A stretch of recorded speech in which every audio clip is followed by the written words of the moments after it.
Today we bring you 4 terrifying accounts of real-life encounters with faceless humanoid entities.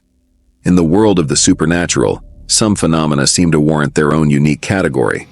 These beings are neither ghosts, demons, nor cryptids. Here, we enter a realm of the truly bizarre, where entities defy any real ability to categorize. One such type of encounter involves people coming across strange, faceless entities. Join us as we delve into the harrowing experiences of those who have come face to face with these eerie beings. From the desolate backroads of Essex, where an evening drive turns into a nightmarish escape from a faceless pursuer, to the remote woods of British Columbia, where an elderly woman's missing visage leaves a lasting scar on 2 friends. Travel with us to a quiet rural town south of Dallas, where the calm of a starry night is shattered by the appearance of a floating, faceless figure. And finally step into a suburban bedroom, where a teenager's summer night transforms into a scene of pure terror as a 7-foot-tall, faceless entity looms in the doorway. These are not just stories, but real experiences that blur the line between reality and the unknown. Dim the lights, brace yourself, and prepare to confront the faceless horrors that lurk in the shadows. Moving to Essex was supposed to be a fresh start for Dan and me. The countryside was beautiful, the air was crisp and clean, and our new home nestled among the trees felt like a sanctuary. Little did we know, it would soon become the backdrop for a night of unexplainable terror that still haunts us to this day. It was a typical Friday evening, and we had decided to explore the nearby town. The drive home, however, took an unexpected turn. As dusk gave way to night, the winding country roads grew darker and more foreboding. There were no streetlights to guide us, only the narrow beams of our car's headlights slicing through the pitch-black darkness. I was driving, eager to get home, and perhaps a bit too fast for the bumpy roads. Dan was beside me, scrolling through his phone, the soft glow of the screen the only other light in the car. As we ventured deeper into the countryside, the road narrowed, flanked by dense woods and empty fields. It was the kind of darkness that seemed to swallow everything whole, the kind that makes you feel utterly alone. Just as I was about to tell Dan how eerie it felt, there was a sudden loud thud on the roof of the car. My heart leaped into my throat, and I instinctively slammed on the brakes. The car skidded to a halt, and we sat in stunned silence, listening to the quiet. The only sound was the faint hum of the engine. "What was that?" Dan whispered, his voice barely audible. Before I could respond, there were 2 more thumps, louder this time, like heavy fists pounding on the roof. Panic surged through me. I looked at Dan, his face pale and eyes wide with fear. Without thinking, I threw the car into gear and floored the gas pedal, desperate to escape whatever was out there. The car lurched forward, speeding down the narrow road. I kept glancing in the rearview mirror, expecting to see something chasing us, but there was nothing. The headlights illuminated a small bridge ahead, and I hoped that crossing it would somehow bring us back to safety. As we sped over the bridge, the road curved sharply to the right. I barely managed to navigate the turn, but what we saw next made my blood run cold. The entire road was covered in blood, a gruesome crimson river that seemed to go on forever. There were no animal remains, no sign of what could have caused such carnage, just blood glistening in the headlights. "Oh my God," I whispered, my voice trembling. "What is that?" Dan was staring out his window, his face ashen. "Look," he said, his voice shaking. "Look over there." His face had no features, no eyes, no nose, no mouth. Just a smooth, blank expanse where a face should have been. The figure seemed to shimmer at the edges, almost as if it wasn't entirely solid. "Drive faster!" Dan screamed. "You need to get us out of here."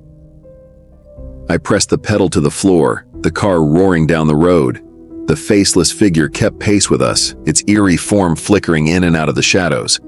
I drove like a maniac, my hands white-knuckled on the steering wheel, my heart pounding in my ears. Finally, we saw the lights of a main road ahead. Relief washed over me as we sped towards it, leaving the darkness and the faceless figure behind. We didn't stop until we reached my house. I jumped out of the car, ran inside, and locked the door behind us. My hands were shaking so badly I could barely turn the key. It took Dan nearly 20 minutes to calm me down enough to drive him home. Even then, I refused to take the country roads, opting instead for the well-lit, busy streets. The memory of that night lingered with me for weeks. I couldn't sleep properly, constantly replaying the events in my mind, trying to make sense of what we'd seen. To this day, I avoid driving down those country roads. The image of that faceless figure running beside our car, the inexplicable blood on the road, and the terrifying sounds on the roof of the car remain etched in my memory. Whatever it was we encountered that night, it was something beyond explanation, something that still sends shivers down my spine. The Okanagan Valley in British Columbia is a place of breathtaking beauty.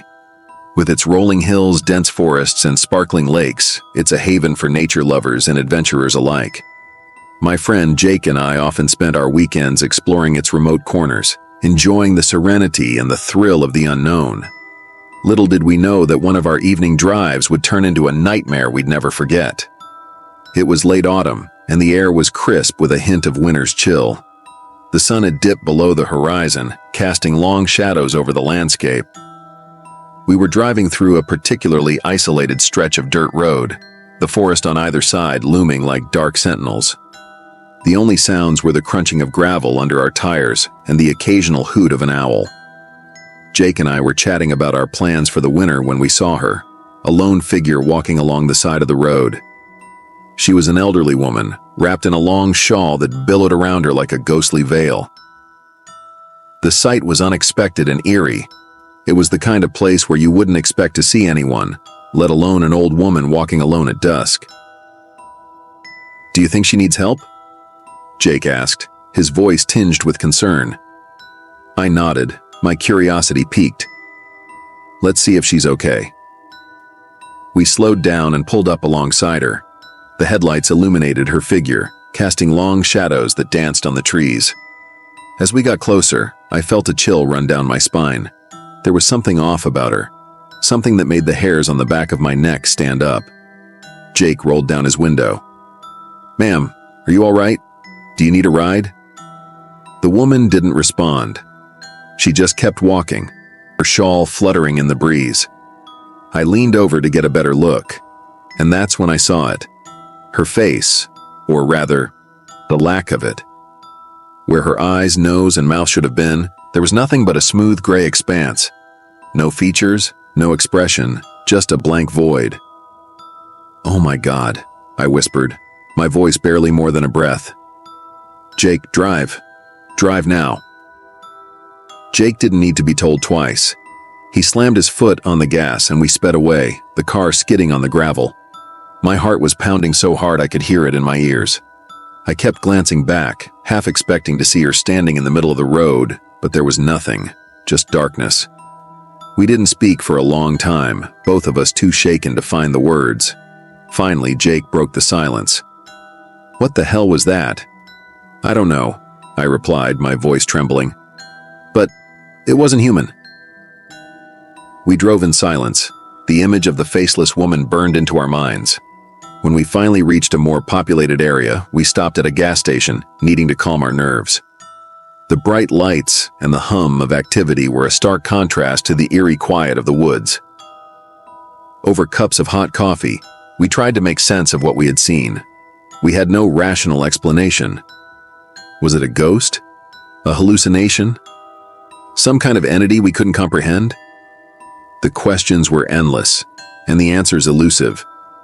I couldn't shake the feeling that we had encountered something otherworldly, something that defied logic and reason. The memory of her faceless visage haunted my dreams for weeks, and even now I feel a shiver run down my spine whenever I think about it. Jake and I never spoke of that night again. It was an unspoken agreement, a way to cope with the fear and the uncertainty. But every time I drive through the Okanagan Valley, I find myself glancing at the side of the road, half expecting to see her again. In a place as vast and wild as the Okanagan, there are bound to be mysteries we can't explain. Some things are meant to remain unknown, hidden in the shadows of the forest, waiting for the next unsuspecting traveler to stumble upon them. And for Jake and me, the faceless woman in the woods will forever be a reminder of the things that lurk in the dark, beyond the reach of our understanding. Living in a small rural town south of Dallas, Texas, had its perks. The quiet streets, the close-knit community, and the occasional evening spent under the vast, star-filled sky were things I cherished. But one night, an encounter with the unknown shattered the peace I had always associated with my hometown. It was late, and I had just left my girlfriend's house. We had spent the evening watching movies and talking about our future plans. The streets were dark, with only a few sporadic streetlights offering pools of light in an otherwise shadowy landscape. My car was parked a few houses down, under one of these rare streetlights. The eerie ambiance didn't bother me. I had walked this path countless times before. As I approached my car, I noticed something that made me pause. Crouched about 15 feet away from the driver's side door was a man. He was just within the edge of the light, his features obscured by shadows. My first thought was that he might be homeless or someone looking to break into cars. Growing up in a big city, I had seen my share of such situations, and I wasn't easily spooked. But as I got closer, something about him felt profoundly wrong. He stood up slowly, and the streetlight illuminated him more clearly. His clothes were normal, dark pants and a collared long-sleeve shirt. It wasn't his attire that filled me with dread, but his face, or rather, the lack of it. Where his facial features should have been, there was nothing but a blank, smooth surface. No eyes, no mouth, no nose, just an eerie, featureless expanse. It looked almost like an unfinished wax figure. My heart pounded in my chest, and a cold sweat broke out on my forehead. Every instinct screamed at me to run, but I was rooted to the spot, paralyzed by fear. Then, as if in a nightmare, the figure began to rise. He wasn't standing on his feet. He was floating, hovering about a foot off the ground. He turned to face me directly, and despite having no eyes, I felt his gaze pierce through me. The fear I felt was unlike anything I had ever experienced, an all-consuming terror that made my legs feel like jelly. Desperately, I fumbled for my car keys, my hands shaking uncontrollably. I managed to unlock the car and throw myself inside, locking the doors immediately. My breath came in ragged gasps as I started the engine. I reversed the car quickly, turning it so that the headlights were aimed directly at the figure. The sight made my stomach drop. He was now closer, hovering just above the ground, his featureless face turned towards me. The headlights cast a harsh light on him, revealing more of his unsettling form. He seemed taller now, his limbs elongated in a grotesque manner. I couldn't take it anymore. I slammed the car into drive and sped away, my heart racing faster than the engine. I drove straight to my friend's house, needing to be around someone, anyone, to reassure myself that I was still in the real world. When I finally arrived, I ran inside, my body trembling with fear. It took a while for me to calm down enough to explain what had happened. My friend listened in stunned silence, his eyes wide with disbelief. "Are you sure you weren't imagining things?" he asked, trying to make sense of my story. "I know what I saw," I replied, my voice still shaky. "It wasn't human. It couldn't have been." For days, I avoided going out after dark, the memory of that faceless figure haunting my every thought. The once familiar and comforting streets of my town now seemed filled with unseen dangers. I couldn't shake the feeling that something sinister was lurking in the shadows, watching and waiting.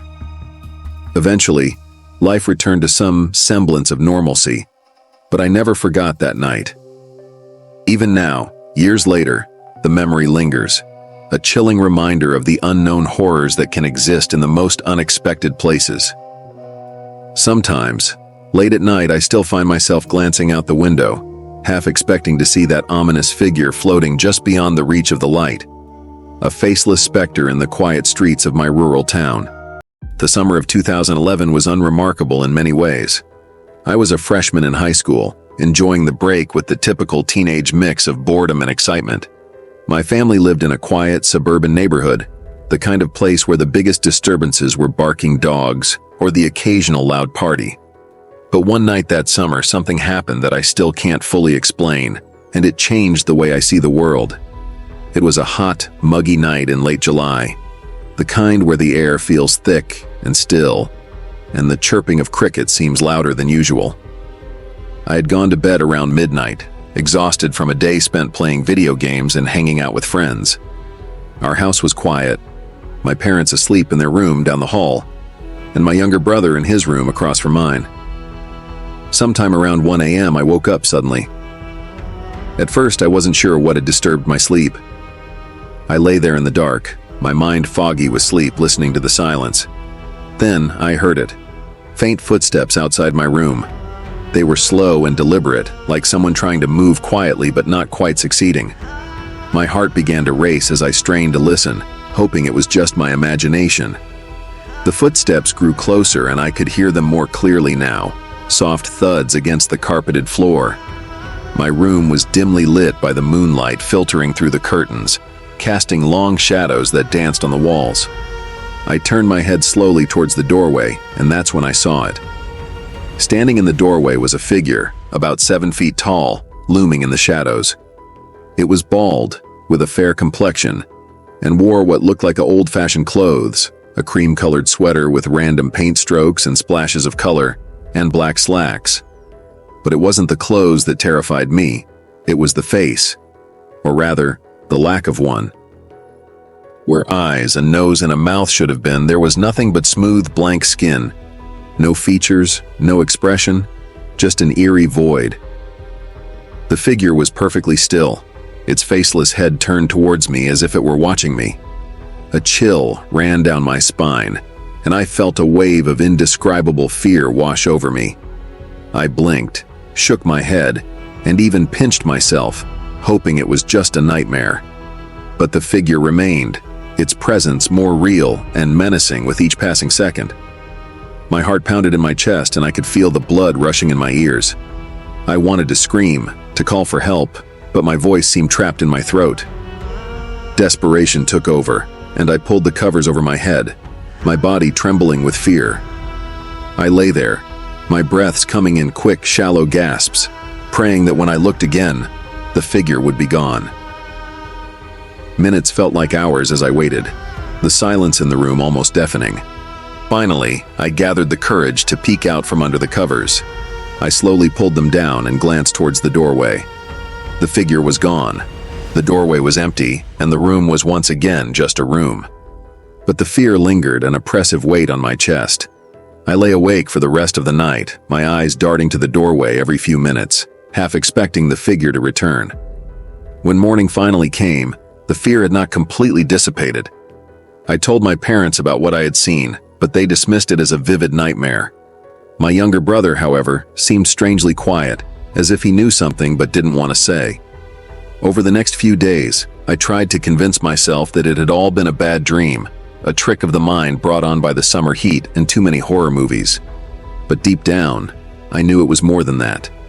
The memory of that faceless figure standing in my doorway haunted me, a constant reminder that there are things in this world beyond our understanding. Even now, years later, I can't explain what I saw that night. I've tried to rationalize it, to find some logical explanation, but nothing fits. The fear I felt was too real, too intense to be a mere figment of my imagination. Sometimes, late at night, when the house is quiet and the shadows grow long, I still find myself glancing at the doorway, half expecting to see that faceless figure standing there watching me. And in those moments, I remember that summer night in 2011, and the terror that came with it. Are these entities ghosts, aliens, interdimensional intruders, or merely tales spun from the depths of our fears? How can we possibly explain such completely bizarre accounts? Whatever they may represent, stories of these faceless entities continue to surface, leaving us with more questions than answers. These eerie encounters challenge our understanding of reality and remind us that some things remain beyond our comprehension. As we explore the boundaries of the unknown, we may never be able to categorize or fully understand what happens in these encounters. The mystery of the faceless lingers, haunting our thoughts and dreams. Thank you for joining us on this chilling journey. Remember, the unknown is always closer than we think, and the next encounter might be just around the corner. Until next time, stay curious and stay vigilant.